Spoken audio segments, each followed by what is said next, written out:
तो और ऐसा ब्राह्मण, जिस ब्राह्मण ने 24 लाख गायत्री का जप किया है, वह ब्राह्मण पूर्ण ब्राह्मण है और वो पूजा का पात्र है।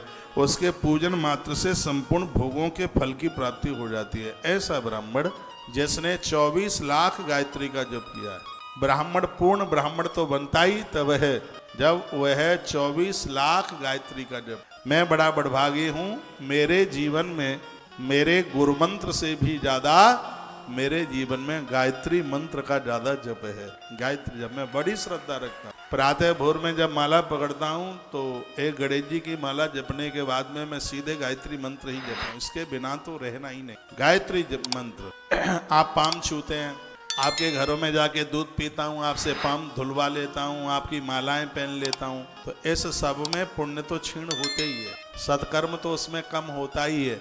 और खाते में से निकालते रहो, जमा करो, नहीं तो एक दिन खाता ही बंद हो जाएगा। इसलिए जमा करने की पहले से पड़ी रहती है कि कहीं कम न हो जाए, इसको ज़्यादा करते रहिए। ब्राह्मण के लिए गायत्री बहुत ज़्यादा जरूरी है। गायत्री वह है जो गिरने से बचाती है, उसे गायत्री कहते हैं। जो पतित होने से बचाती है, जो पापों से बचाती है, उसे गायत्री कहते हैं। गायत्री हमेशा पापों से हमारी रक्षा कर। जनेऊ के बिना गायत्री तो नहीं जप सकते, जनेऊ के बिना। हाँ, भोजन करने से पहले स्त्री पुरुष को गायत्री माता का ध्यान करके भोजन करना चाहिए, क्योंकि माँ गायत्री का ध्यान करने से ही जठर में अग्नि प्रज्वलित हो जाती है, और जब जठर में अग्नि प्रज्वलित हो जाती है उस समय जो खाया जाता है वो शीघ्र पच जाता है। अपने बच्चों को बोलिएगा हाथ जोड़कर आंख बंद करके, जैसे ही भोजन के लिए बैठें उसी समय वेद माता गायत्री माता का ध्यान करें। माँ गायत्री का ध्यान करने से अंदर से जठर में अग्नि प्रज्वलित होती है, और जब अग्नि प्रज्वलित होती है तभी भोजन पचता है। आप रोटियां बनाती हैं, तवा ठंडा होता है और उसके ऊपर रोटी डाल दें तो वो फूलती नहीं है, उसको कहते हैं कि तो सेई रह गई है, कच्ची सी रह जाती है। मालूम है आपको?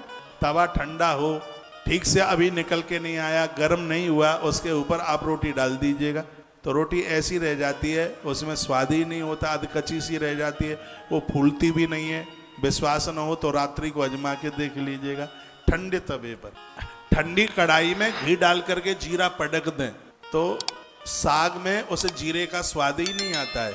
जिस प्रकार से गर्म तवे के ऊपर डाली गई रोटी फुल्का फूलता है, उसी प्रकार से जठर में अग्नि जब जलती है उस समय जब आप आहुति डालते हैं तो महाराज वह ग्रास अपने आप में पाच्य हो जाता है, तो पक जाता है। तो गायत्री माता का स्मरण करते ही अंतस में जठर खुल जाता है और उसमें अग्नि जलने लगती है, और उस समय आप भोजन करते हैं तो वो पाच्य होता है, वो सुपाच्य होता है। और तो यह बड़ी अंदर अच्छी बात कही। शास्त्रकारों ने कहा पतन से जो रक्षा करने वाला है उसी को पात्र कहते हैं।